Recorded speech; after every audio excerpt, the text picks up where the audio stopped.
ठीक बात है, सब्र से रहिएगा आप लोग। अभी बीरेन जी भी आ गए डिबेट में। भाई बीरेन जी, मैं तो सोचा था कि अब ये विवाद कल खत्म हो गया, लेकिन ये तो नई हाइट पे जा रहा है।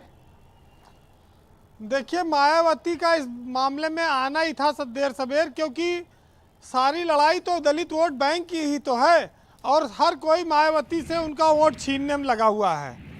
तो मायावती कितनी देर तक चुप रहती, तो उनको बोलना ही था।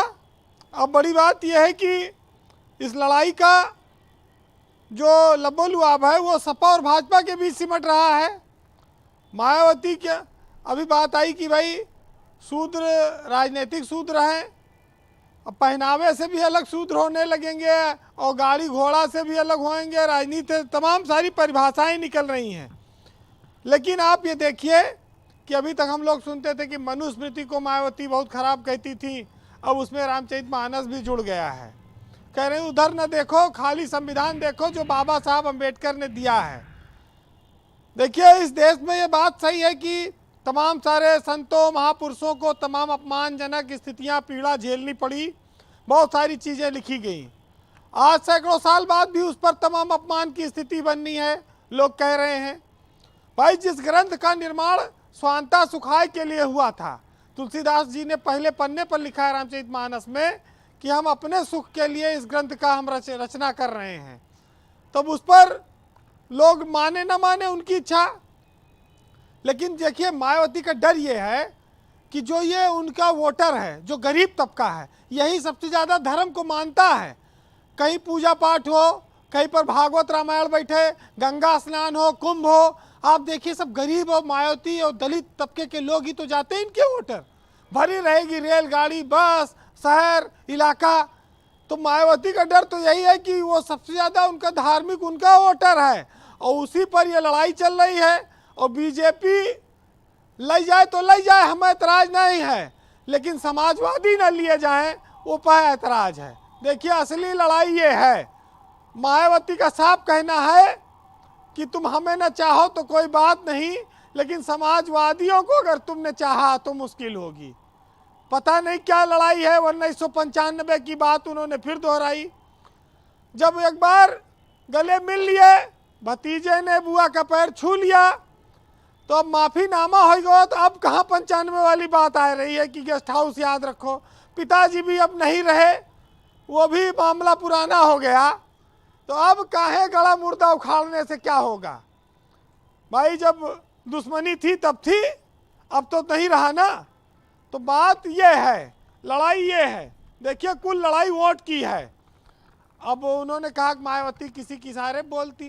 क्या मायावती सीबीआई से, ईडी से डरती हैं? आज मायावती ने बोला इस पर, लेकिन अपना कोई प्रवक्ता नहीं भेजा। भेजती तो उनका आदमी आज दहाड़ के बोलता, कम से कम आज साफ होती चीजें। देखिए, जितनी भी इस देश में व्यवस्थाएं हैं, उसमें सबसे ज़्यादा तादाद गरीबों की ही तो है, और गरीबों में सबसे ज़्यादा वोटर मायावती का है। तो हम उसको अलग करके कैसे देख सकते हैं? अगर मायावती इसी बात पर लड़ती रही तो बीजेपी का रास्ता तो 75+ का जो उनका नारा है, वो तो उनका मामला ठीक हो जाएगा। फायदा तो बीजेपी लेगी सपा और बसपा की लड़ाई में। अब ये बात हर कोई जानता है। अभी तक तो बात शूद्र की थी, मायावती ने कहा SC ST OBC का मामला आ गया इसमें, अब वो भी इसमें शामिल हो जाएं। तो देखिए, जब तक हिंदू बटेगा नहीं तब तक मोदी हटेगा नहीं, और मायावती हिंदू बांट देंगी तो मोदी को हटना नहीं है, मोदी आ जाएगा। तो ये व्यवस्था तो सब चल ही रही है, लड़ाई बहुत साफ है।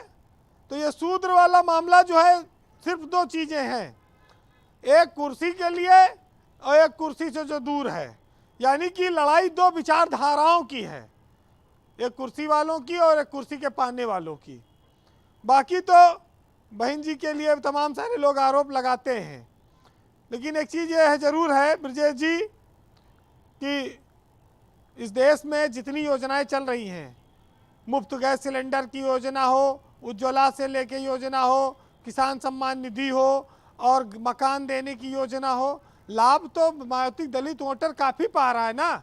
और वो एहसान भी मानता है बीजेपी का, राशन भी लेता है। तो आप जान लीजिए अब ये सूद की लड़ाई में अखिलेश यादव को क्या मिलेगा। मजबूरी है कि भाई हमको ये जो हठ योग चल रहा है, आप इसको कह सकते हैं, रामचरितमानस पर एक हठ योग है। जी वीरेन जी। और वो शूद्र के बहाने घर को धुलाने वाली बात तो खाली एक मुद्दा बन गया है, और इस मुद्दे में सपा और भाजपा सामने है। बसपा का इसमें नुकसान ही हो रहा है। लेकिन ठीक है, हम 4 लाइनों में कहेंगे, आप बात सुनिएगा और समझिएगा कि जो जात पात पे लड़ाई लड़ी जा रही है, जब चुनाव आएगा, जब आखिरी 20 दिन बचेगा, तो वो लड़ाई सब हिंदू मुसलमान पे चली जाएगी, ये सब धरी रह जाएगी। जी। कहते हैं कि पैसा आदमी की हैसियत बदल सकता है, औकात नहीं। अगर तुम सूरज की तरह चमकना चाहते हो तो सूरज की तरह जलना भी सीखो। और कहा गया है कि छोटे मन से कोई बड़ा नहीं होता और टूटे मन से कोई खड़ा नहीं होता।